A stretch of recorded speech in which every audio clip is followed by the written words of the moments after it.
আসল পাওয়ারফুল ব্যক্তিকে জানেন? আসল ধনীকে, আসল দামি মানুষকে মনে রাখবেন, যার ক্ষমতা থাকার পরও ক্ষমতা দেখায় না, সেই হচ্ছে আসল পাওয়ারফুল ব্যক্তি। আর না হয় রিক্সাওয়ালার 4 টাকা বাঁচানোর জন্য তো অনেকে লেকচার মানে, সিনোস আমি কে? 3টা টাকা 4টা টাকা বাঁচানোর জন্য রিক্সাওয়ালাকে থ্রেট দেয়, you know who I M?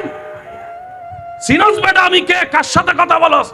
রিক্সাওয়ালাও খুব টেকনিক্যাল মানুষ ছিল, বলা যায় 3 টাকা বাঁচানোর জন্য যে এত বড় পরিচয় ব্যবহার করে, এই যে কোন জায়গার কে হেজা বুঝে গেছি আমি।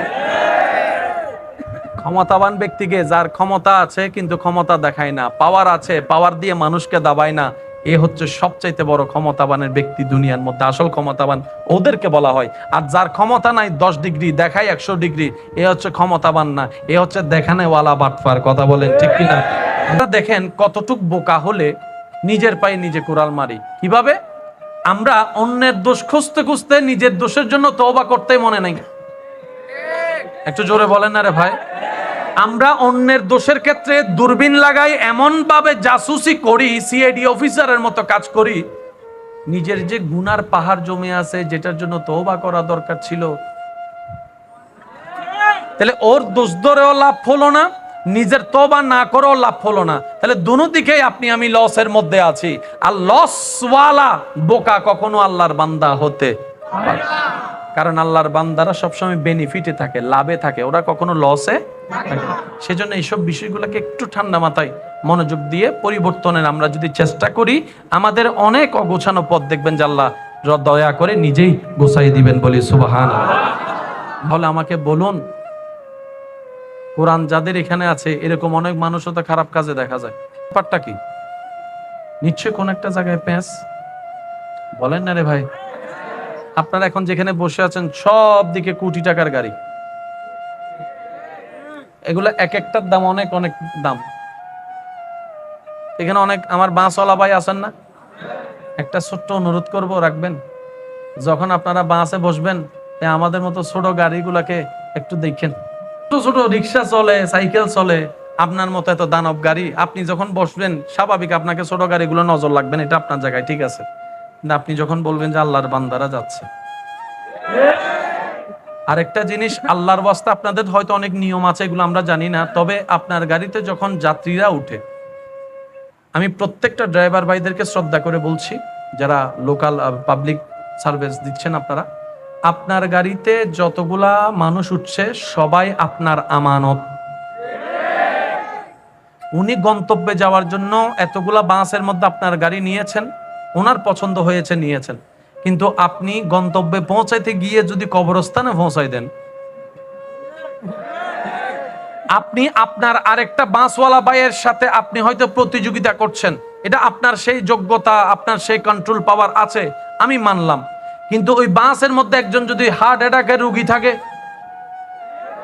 ওই বাপটা যদি মারা যায়, হার্টের রোগ বেড়ে যায়, পরিবারে গিয়ে যদি সন্তান বাপ হারা হয়, আল্লাহর কাছে কি চেহারাটা দেখাবেন আপনি? আপনাদের কাজ সব সময় 100-এ 100 সব সময় পারফেক্ট হবে এমন তো কথা নাই।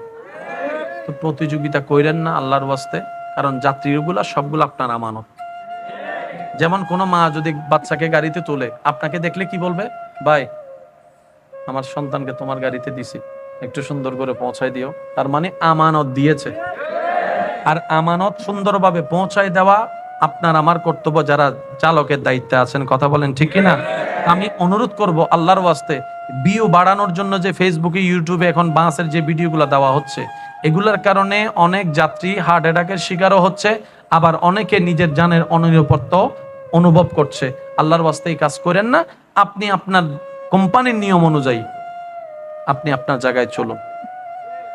হায়াত মওতের মালিককে আপনি বলবেন, আমি আমার জায়গা থেকে সেবা দেওয়ার সর্বোচ্চ চেষ্টা করছি, আল্লাহ পাকে দেখবেন আপনাকে দয়া করবেন, বলি সুবহানাল্লাহ। আমার কথায় কোনো কষ্ট নেন নাই তো? কারণ আমি সবার পক্ষ থেকে বার্তাটা আপনাদের কাছে আবেদন করেছি, বিবেচনা আপনাদের হাতে। কষ্ট পান নাই তো কেউ? এবার একটু খেয়াল করেন আমার ইমানদার ভাইয়েরা, আল্লাহ পাক আমাদের সবাইকে একটু বুঝার তৌফিক দান করুক। কেউ কাউকে ভালোবাসে না তো পৃথিবীতে, বাস্তব দেওয়া বউ কলে ভালো না বাসে, বাস্তব না বাস্তব হয় না? টিয়া দিত পাইলে জামাই ইউ আর ভেরি গুড।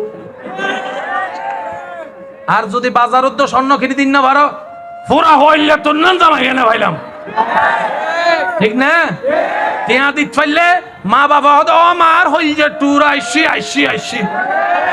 আজিবে টিয়া দিন না ভারে আহাইমে গোর বাবর ডলত বই অদিন হাবি আর নিজে কিছু করি। ভালোবাসা বলেন না, ওই দিন এক জায়গায় বলছি ভালোবাসা পাবেন, ভালোবাসা পাবেন, ভালোবাসা পাইতেন না। ভালোবাসা, তাই তো বলি দীপ্তহীন কণ্ঠে ভালোবাসা যদি লাগে বান্দা হিসাবে রবের দরবারে যুগে যান, উম্মত হিসাবে নবীর প্রেম দিয়ে অন্তর সাজান। এই দুই জায়গা ছাড়া রিয়েল ভালোবাসা আর কোথাও পাওয়া যাবে। আর সব ভালোবাসা হচ্ছে যে কুয়াশার মতো দেখা যায়, জোরে বলেন না। আর সূর্য উঠে গেলে, বাস্তবতার সূর্য উঠে গেলে কুয়াশা ফালাইছে। আল্লাহ আমাদের সবাইকে একটু বুঝার তৌফিক দান করুন। ভাইয়া আমি আপনাদেরকে বেশি বিরক্ত করব না, একদম মূল কথাগুলো যেন আমাদের উপকারে আসে। আল্লাহ বলছেন হাবিব আমি আপনাকে খুশি করতে চাই, খুশি রাখতে চাই। আচ্ছা আল্লাহ চাইবে সেটা হবে না, তা কি হয়? এবার আল্লাহ পাক নবীকে বলছেন ও নবী আমি মালিক, আমি খালিক, সবকিছু আমার। আপনি যদি চান দুনিয়াতে বড় বড় বাদশাহ চাইতে বড় বাদশাহী জীবন আমি আপনাকে দান করব। আপনি যদি চান মক্কা মদিনায় স্বর্ণের বড় একটা বাসভবন আমি বানাই দিব। আপনি নবী যদি চান স্বর্ণের কাটে আপনাকে ঘুম পাড়াবো। আপনি যদি চান বড় বড় সুপারস্টার বাদশাহী জীবন এগুলাকে মেরে ফেলবো, আপনাকে এমন সম্পত্তি দান করব। আর একটা অপশন আছে গরিবী জিন্দেগি।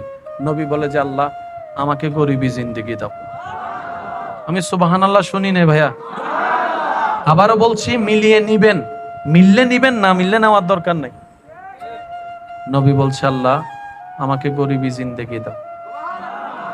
রব বলে যে গরিবী জিন্দেগির মধ্যে ভালো বিছানা পাবেন না, খেজুর ঢালের বিছানা পাবেন।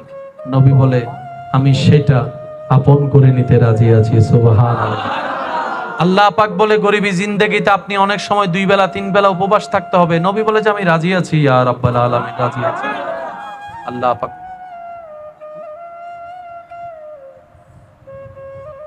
আল্লাহ পাক বলেন হাবিব এই গরিবী জিন্দেগির মধ্যে আপনি কাপড় পাবেন না ভালো। নবী বলে আমি রাজি। জোরে বলেন সুবহানাল্লাহ। আল্লাহ পাক বলে হাবিব এই গরিবী জিন্দেগির মধ্যে আপনি ভালো কোনো পরিবেশ পাবেন না। নবী বলে যে আমি রাজি। জগৎ বলে ইয়া রাসূলুল্লাহ অপশন তো ওইটাও ছিল এটাও ছিল, আমরা হলে চোখ বন্ধ করে সেটা নিতাম। আমরা হলে চোখ বন্ধ করে সেটা নিতাম যেটা রবের পক্ষ থেকে এত আলিশান জীবন। নবী বলে যে আমি সেটা নিব না, আমি গরিবীটা নিব, আমি ক্ষুধার্ত থাকা নিব, আমি অভাবটা নিব, আমি খাবার কষ্ট নিব, আমি কাপড়ের কষ্ট নিব, আমি জীবনের কষ্ট নিব। ইয়া রাসূলুল্লাহ কেন? নবী বলে আমার পরবর্তী উম্মতেরা, গরিব উম্মতরা যখন আমি নবীর কষ্টের কথা শুনবে, আমি না খেয়েও ঈমানের প্রচার করেছি, ঈমানের উপর ছিলাম, আমি কষ্টের জীবন নিয়েছি, আমি কষ্টের জীবন যাপন করেছি, অভাবের জীবন যাপন করেছি। আমার উম্মতরা যদি অভাবে থাকে তখন আমার দিকে তাকায় তারা ধৈর্য ধারণ করা শিখে ফেলবে। ইয়া রব আমি ওইটা চাই না, আমি এটা চাই। রব বলে যে আপনাকে দিলাম। জোরে বলেন না। আমি সবার একটু উত্তর চাই। আল্লাহ তাআলা নবীকে যেই মর্যাদা দান করেছেন, আমাদের নবীকে জিবরাইলের মতো ফেরেশতাও নবীর খাদেম ছিল। আচ্ছা নবী যেই দিন ক্ষুধার্ত ছিল, আপনারা যেটা জানেন, আমরা সবাই জানি নবী ক্ষুধার যন্ত্রণায় পেটে কি বানছেন। আচ্ছা নবী যদি একবার বলতেন জিবরাইল জান্নাত তুন,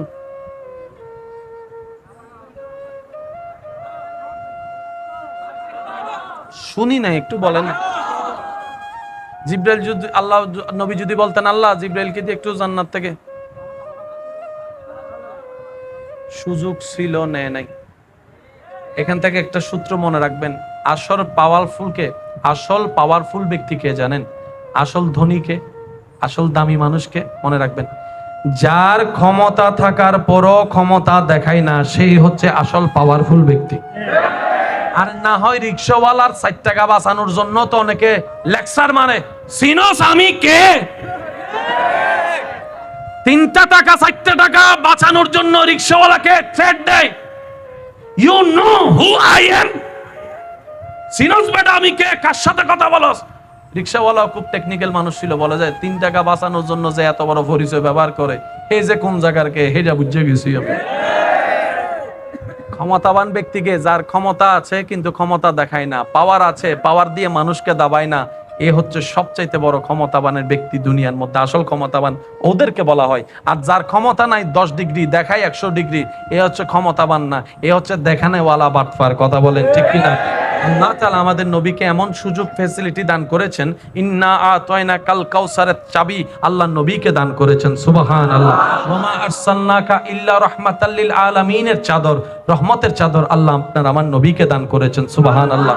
ইন্না আরসালনাকা শাহিদাও ওয়া মুবাশশিরাও ওয়া নাযীরা ওয়া দাঈয়ান ইলাল্লাহি বিইজনিহি ওয়া সিরাজাম মুনীরা, আল্লাহ আপনার আমার নবীকে দান করেছেন। সুবহানাল্লাহ।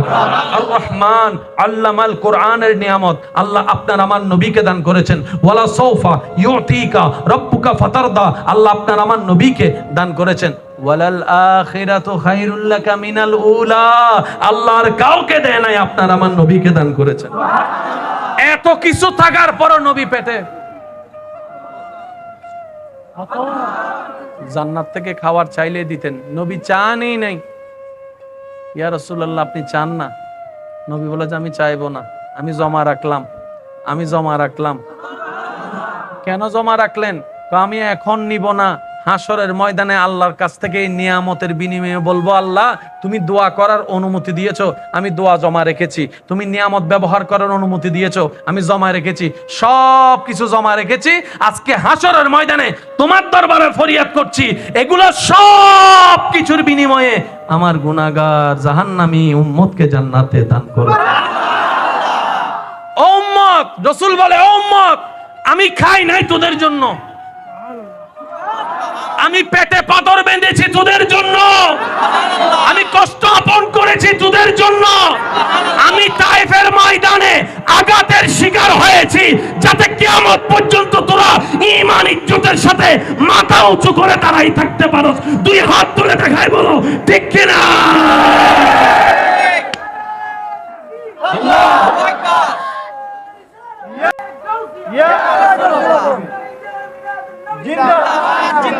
সেই নবীটা কাদের নবী? আমাদের নবী।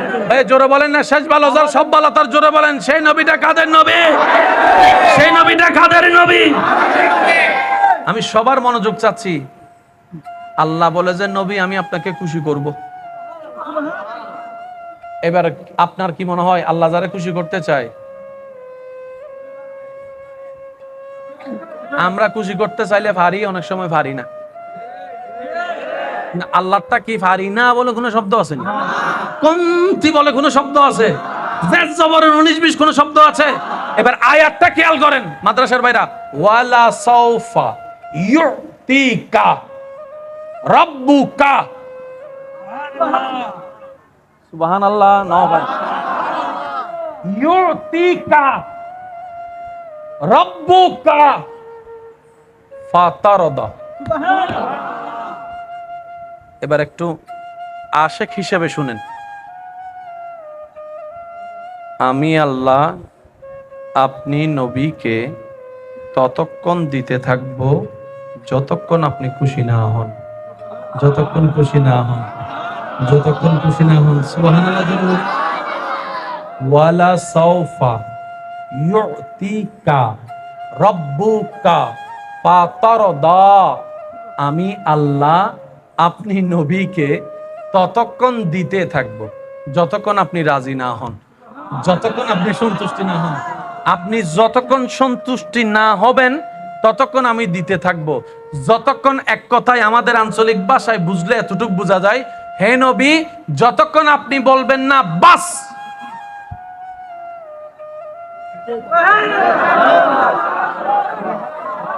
প্যার সে কাহো না ইয়ার সুবহানাল্লাহ, যতক্ষণ আপনি বাস বলবেন না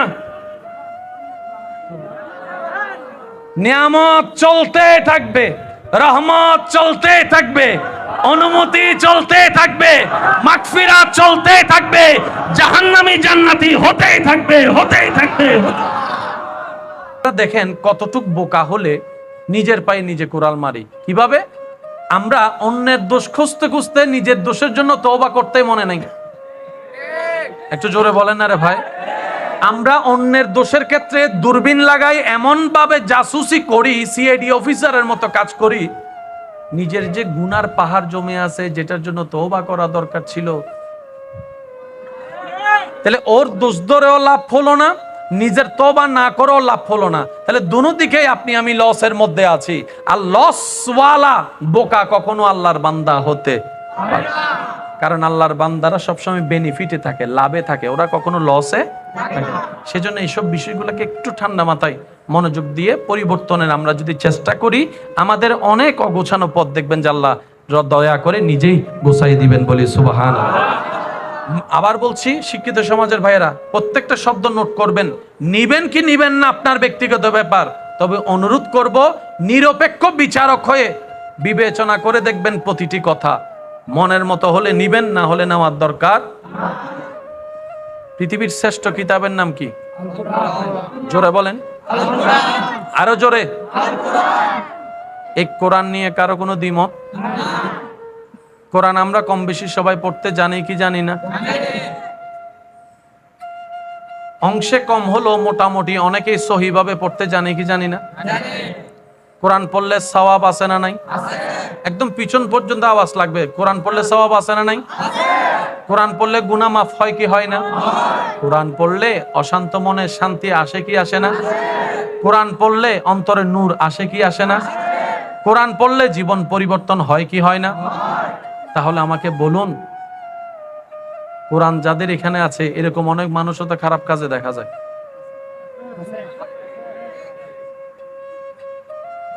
ব্যাপারটা কি? নিশ্চয় কোন একটা জায়গায় প্যাঁচ। বলেন না রে ভাই। আপনারা এখন যেখানে বসে আছেন সব দিকে কোটি টাকার গাড়ি, এগুলো এক একটার দাম অনেক অনেক দাম। এখানে অনেক আমার বাসওয়ালা ভাই আছেন না, একটা ছোট্ট অনুরোধ করব, রাখবেন যখন আপনারা বাসে বসবেন আমাদের মতো ছোট গাড়িগুলাকে একটু দেখেন। ডাইরেক্ট হদে প্লাস্টিক সর, হয় না হয় না? ওই হেল্পার ভাই যদি থাকেন, হ্যাঁ প্লাস্টিক বলেন, আপনার ইচ্ছা, সমস্যা নাই। তবে ওই যাওয়ার সময় আবার একটা ফোদাইনা, কাটার সময় ওভারটা করে ফোদাইনা একটা লাগাই দিয়েন না। আবার ছোট ছোট রিক্সা চলে, সাইকেল চলে, আপনার মতো এত দানব গাড়ি, আপনি যখন বসবেন স্বাভাবিক আপনাকে ছোট গাড়িগুলো নজর লাগবেন, এটা আপনার জায়গায় ঠিক আছে। কিন্তু আপনি যখন বলবেন যে আল্লাহর বান্দারা যাচ্ছে, আরেকটা জিনিস, আল্লাহর ওয়াস্তে আপনাদের হয়তো অনেক নিয়ম আছে, এগুলো আমরা জানি না, তবে আপনার গাড়িতে যখন যাত্রীরা উঠে, আমি প্রত্যেকটা ড্রাইভার ভাইদেরকে শ্রদ্ধা করে বলছি, যারা লোকাল পাবলিক সার্ভিস দিচ্ছেন, আপনারা আপনার গাড়িতে যতগুলা মানুষ উঠছে সবাই আপনার আমানত। উনি গন্তব্যে যাওয়ার জন্য এতগুলা বাসের মধ্যে আপনার গাড়ি নিয়েছেন, ওনার পছন্দ হয়েছে নিয়েছেন, কিন্তু আপনি গন্তব্যে পৌঁছাইতে গিয়ে যদি কবরস্থানে পৌঁছাই দেন, আপনি আপনার আরেকটা বাসওয়ালা ভাইয়ের সাথে আপনি হয়তো প্রতিযোগিতা করছেন, এটা আপনার সেই যোগ্যতা, আপনার সেই কন্ট্রোল পাওয়ার আছে, আমি মানলাম। কিন্তু ওই বাসের মধ্যে একজন যদি হার্ট অ্যাটাকের রোগী থাকে, ওই বাপটা যদি মারা যায়, হার্টের রোগ বেড়ে যায়, পরিবারে গিয়ে যদি সন্তান বাপ হারা হয়, আল্লাহর কাছে কি চেহারাটা দেখাবেন আপনি? আপনাদের কাজ সব সময় 100 সব সময় পারফেক্ট হবে এমন তো কথা নাই। তো প্রতিযোগিতা কইরেন না আল্লাহর ওয়াস্তে, কারণ যাত্রীগুলা সবগুলো আপনার আমানত। যেমন কোন মা যদি বাচ্চাকে গাড়িতে তোলে, আপনাকে দেখলে কি বলবে? ভাই আমার সন্তানকে তোমার গাড়িতে দিছি, একটু সুন্দর করে পৌঁছায় দিও। তার মানে আমানত দিয়েছে। আর আমানত সুন্দরভাবে পৌঁছায় দেওয়া আপনার আমার কর্তব্য, যারা চালকের দায়িত্বে আছেন। কথা বলেন ঠিক কিনা? আমি অনুরোধ করব আল্লাহর ওয়াস্তে, ভিউ বাড়ানোর জন্য যে ফেসবুকে ইউটিউবে এখন বাসের যে ভিডিওগুলো দেওয়া হচ্ছে, এগুলোর কারণে অনেক যাত্রী হার্ট অ্যাটাকের শিকারও হচ্ছে, আবার অনেকে নিজের জানের অনিরাপত্তা অনুভব করছে। আল্লাহর ওয়াস্তে এই কাজ করেন না। আপনি আপনার কোম্পানির নিয়ম অনুযায়ী আপনি আপনার জায়গায় চলুন। হায়াত মওতের মালিককে আপনি বলবেন আমি আমার জায়গা থেকে সেবা দেওয়ার সর্বোচ্চ চেষ্টা করছি, আল্লাহ পাকে দেখবেন আপনাকে দয়া করবেন। বলি সুবহানাল্লাহ। আমার কথায় কোনো কষ্ট নেন নাই তো? কারণ আমি সবার পক্ষ থেকে বার্তাটা আপনাদের কাছে আবেদন করেছি, বিবেচনা আপনাদের হাতে। কষ্ট পান নাই তো কেউ? এবার একটু খেয়াল করেন আমার ইমানদার ভাইয়েরা, আল্লাহ পাক আমাদের সবাইকে একটু বুঝার তৌফিক দান করুক। আর একটু জোরে বলি আমিন। আমি বুঝতে পারছি আপনাদের অনেক গরম লাগতেছে, গামাই যাচ্ছেন, আর নিজে ভাড়িদের গুই আর অবস্থা তো আরো বেশি হবো, বুঝি নাই। আর ফ্যান দিও নর, ফ্যান দিলে মাইক মাইক গলা উনে গুতার ইতারা রে হ্যাঁ দেখিত তো ইতারা হদ উজুর মল্য মরি যজ্ঞ তো গিলে লাদ আতন ভিডিও পাইলে অত কেউ কাউকে ভালোবাসে না তো পৃথিবীতে, বাস্তব দেবা বউক কলে ভালো না বাসে, বাস্তব না বাস্তব হ না। টিয়া দিত ফেললে জামাই ইউ আর ভেরি গুড। আর যদি বাজারত তো স্বর্ণ কিনে দিন না পারো পুরা হইলে তোর নাম জামাই এনে ভাইলাম, ঠিক না? টিয়া দিত ফেললে মা বাবা হতো ও মার হইল যে টুর আইসি আইসি আইসি আজিবে টিয়া দিন না পারে আহাইমে গোর বাবর ডলত বই অদিন হাবি আর নিজে কিছু করে ভালোবাসা বলেন না। ওই দিন এক জায়গায় বলছি ভালোবাসা পাবেন, ভালোবাসা পাবেন, ভালোবাসা পাইতেন না। ভালোবাসা তাই তো বলি দীপ্তহীন কণ্ঠে ভালোবাসা যদি লাগে বান্দা হিসাবে রবের দরবারে ঝুঁকে যান, উম্মত হিসাবে নবীর প্রেম দিয়ে অন্তর সাজান। এই দুই জায়গা ছাড়া রিয়েল ভালোবাসা আর কোথাও পাওয়া যাবে। আর সব ভালোবাসা হচ্ছে যে কুয়াশার মতো দেখা যায়, জোরে বলেন না। আর সূর্য উঠে গেলে, বাস্তবতার সূর্য উঠে গেলে কুয়াশা ফালাইছে। আল্লাহ আমাদের সবাইকে একটু বুঝার তৌফিক দান করুন। ভাইয়া আমি আপনাদেরকে বেশি বিরক্ত করব না, একদম মূল কথাগুলো যেন আমাদের উপকারে আসে। আল্লাহ বলছেন হাবিব আমি আপনাকে খুশি করতে চাই, খুশি রাখতে চাই। আচ্ছা আল্লাহ চাইবে সেটা হবে না, তা কি হয়? এবার আল্লাহ পাক নবীকে বলছেন ও নবী আমি মালিক, আমি খালিক, সবকিছু আমার। আপনি যদি চান দুনিয়াতে বড় বড় বাদশার চাইতে বড় বাদশাহী জীবন আমি আপনাকে দান করব। আপনি যদি চান মক্কা মদিনায় স্বর্ণের বড় একটা বাসভবন আমি বানাই দিব। আপনি নবী যদি চান স্বর্ণের কাটে আপনাকে ঘুম পাড়াবো। আপনি যদি চান বড় বড় সুপারস্টার বাদশাহী জীবন এগুলাকে মেরে ফেলবো, আপনাকে এমন সম্পত্তি দান করব। আর একটা অপশন আছে গরিবী জিন্দেগি। নবী বলে যে আল্লাহ আমাকে গরিবী জিন্দেগি দাও। আমি সুবহানাল্লাহ শুনি না ভাইয়া, আবারও বলছি মিলিয়ে নিবেন, মিললে নিবেন, না মিললে নেওয়ার দরকার নেই। নবী বলছে আল্লাহ আমাকে গরিবী জিন্দেগি দাও। রব বলে যে গরিবী জিন্দেগির মধ্যে ভালো বিছানা পাবেন না, খেজুর ঢালের বিছানা পাবেন। নবী বলে আমি সেটা আপন করে নিতে রাজি আছি। সুবহানাল্লাহ। আল্লাহ পাক বলে গরিবী জিন্দেগিতে আপনি অনেক সময় 2 বেলা 3 বেলা উপবাস থাকতে হবে। নবী বলে যে আমি রাজি আছি, ইয়া রাব্বাল আলামিন রাজি আছি।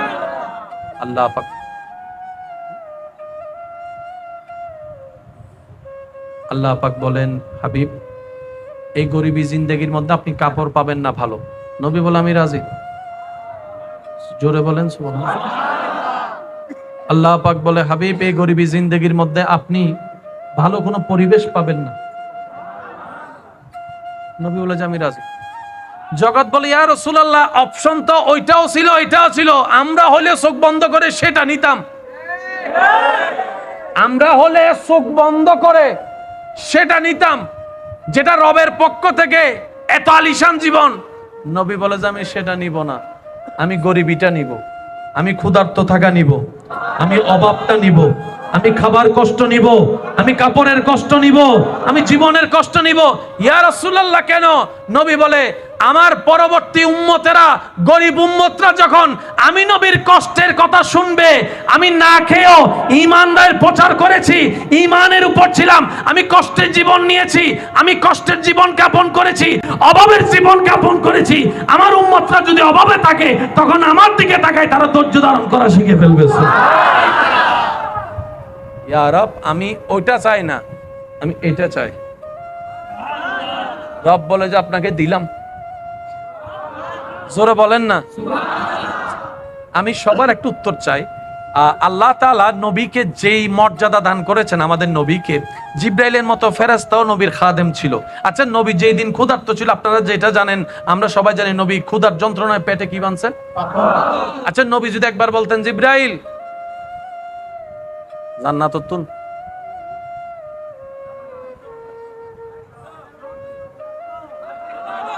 শুনি না, একটু বলেন। জিব্রাইল যদি, আল্লাহ নবী যদি বলতেন, আল্লাহ জিব্রাইলকে দিয়ে একটু জান্নাত থেকে, সুযোগ ছিল, নেয় নাই। এখান থেকে একটা সূত্র মনে রাখবেন, আসল পাওয়ারফুল ব্যক্তিকে জানেন? আসল ধনীকে, আসল দামি মানুষকে মনে রাখবেন। যার ক্ষমতা থাকার পরও ক্ষমতা দেখায় না, সেই হচ্ছে আসল পাওয়ারফুল ব্যক্তি। আর না হয় রিকশাওয়ালার 4 টাকা বাঁচানোর জন্য তো অনেকে লেকচার মানে, সিনোস আমি কে? 3 টাকা 4 টাকা বাঁচানোর জন্য রিকশাওয়ালাকে থ্রেট দেয়, you know who I am? সিনোস বেটা আমি কে, কার সাথে কথা বলস? রিকশাওয়ালাও খুব টেকনিক্যাল মানুষ ছিল, বলা যায় 3 টাকা বাঁচানোর জন্য যে এত বড় পরিচয় ব্যবহার করে, এই যে কোন জায়গার কে, হেটা বুঝে গেছি আমি। ক্ষমতাবান ব্যক্তিকে, যার ক্ষমতা আছে কিন্তু ক্ষমতা দেখায় না, পাওয়ার আছে, পাওয়ার দিয়ে মানুষকে দাবায় না, এ হচ্ছে সবচাইতে বড় ক্ষমতাবানের ব্যক্তি দুনিয়ার মধ্যে। আসল ক্ষমতাবান ওদেরকে বলা হয়। আর যার ক্ষমতা নাই, 10 ডিগ্রি দেখায় 100 ডিগ্রি, এ হচ্ছে ক্ষমতাবান না, এ হচ্ছে দেখানেওয়ালা বাটপার। কথা বলেন ঠিক কিনা? আল্লাহ তাআলা আমাদের নবীকে এমন সুযোগ ফ্যাসিলিটি দান করেছেন, ইন্না আতাইনা কাল কাউসারের চাবি আল্লাহ নবীকে দান করেছেন। সুবহানাল্লাহ। ওমা আরসালনাকা ইল্লা রাহমাতাল লিল আলামিনের চাদর, রহমতের চাদর আল্লাহ আপনার আমার নবীকে দান করেছেন। সুবহানাল্লাহ।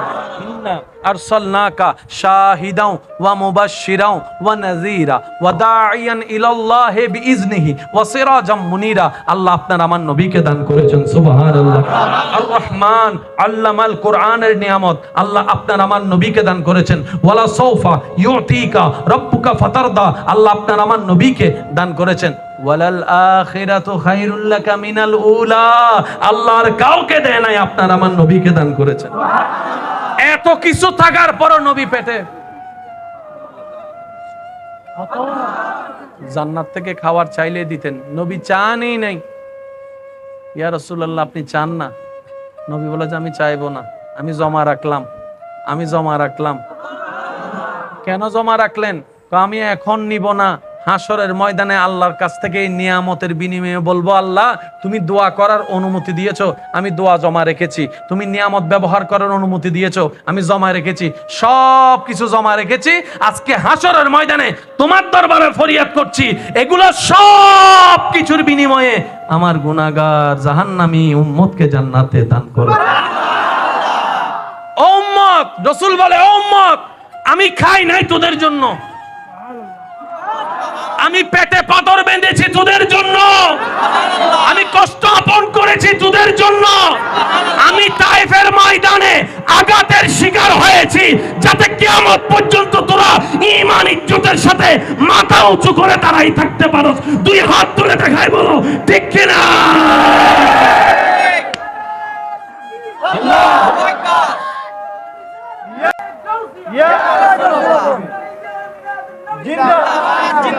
সেই নবীটা কাদের নবী? আমাদের নবী। এই জোরে বলেন না, শেষ ভালো যার সব ভালো তার, জোরে বলেন সেই নবীটা কাদের নবী? সেই নবীটা কাদের নবী? আমি সবার মনোযোগ চাচ্ছি। আল্লাহ বলে যে নবী আমি আপনাকে খুশি করব। এবার আপনার কি মনে হয় আল্লাহ যারা খুশি করতে চায়? আমরা খুশি করতে চাইলে পারি, অনেক সময় পারি না। আল্লাহটা কি পারি না বলে কোনো শব্দ আছে? কমতি বলে কোনো শব্দ আছে? জবরের 19-20 কোনো শব্দ আছে? এবার আয়াতটা খেয়াল করেন মাদ্রাসার ভাইরা, ওয়ালা সাউফা ইউতিকা রাব্বুকা,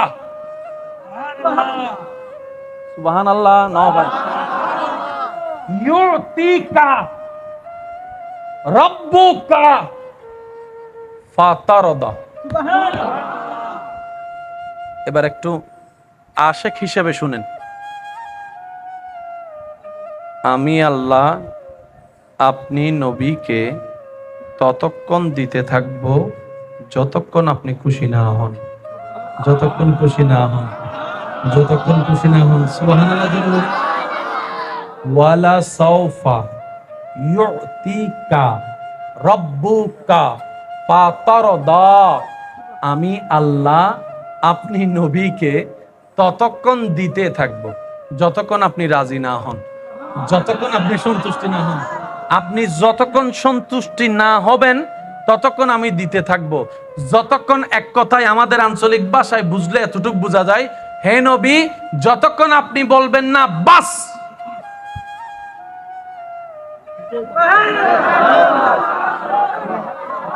প্যার সে কাহো না ইয়ার সুবহান আল্লাহ, যতক্ষণ আপনি বাস বলবেন না,